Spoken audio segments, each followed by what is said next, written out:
Award గెలుచుకున్న వాళ్ళని stage పైకి పిలవటం, వారికి ఇంకొకరి చేత ఆ అవార్డు ఇప్పించటం, కింద ఆ తర్వాత అందరూ చప్పట్లు కొడుతూ వాళ్ళ హ్యాపీనెస్ని ఆ చప్పట్ల రూపంలో తెలపటం. అవార్డు తీసుకున్న వ్యక్తి 4 మంచి మాటలు, 4 పాత జ్ఞాపకాలు చెప్పుకోవటం, చెప్పిన తర్వాత స్టేజ్ దిగి కిందికి రావటం.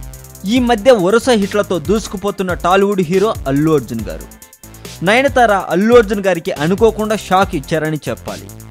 ఈ మధ్య జరిగిన సైమా అవార్డ్స్ ఫంక్షన్లో నయనతార గారికి బెస్ట్ హీరోయిన్గా నానుం రౌడీ సినిమాకు అవార్డు లభించింది. అయితే ఆ అవార్డును అల్లు అర్జున్ చేతుల మీదుగా ఇవ్వాలని అనౌన్స్ చేశారు.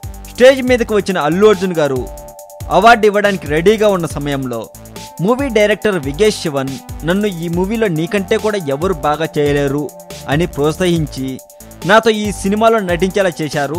ఈ అవార్డును నేను విగేష్ శివన్ చేతుల మీదుగా తీసుకుందాం అని అనుకుంటున్నాను అనేసింది నయనతార.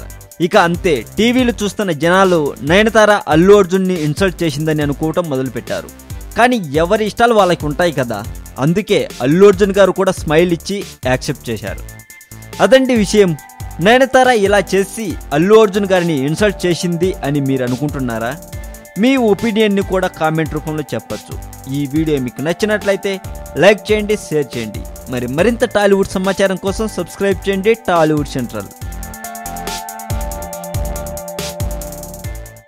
ఎస్జే సూర్య డైరెక్షన్లో పవన్ చేయబోతున్న 3వ సినిమా ఇది అనుకునే లోపు ఎస్జే సూర్య సినిమా చేయట్లేదు అని పలు ప్రైవేట్ వెబ్సైట్లలో చెబుతున్నారండి. నాగార్జున గారు ఏడుస్తూ ఉండగా తన రూమ్లోకి వచ్చిన అమలా గారు ఎందుకు ఏడుస్తున్నావు అని ఆశ్చర్యంగా అడిగిందట. ఆ రోజు అసలు నాగార్జున గారు ఎందుకు ఏడ్చారో తెలుసుకునే ముందు మిమ్మల్ని ఒక చిన్న విషయం అడగాలి.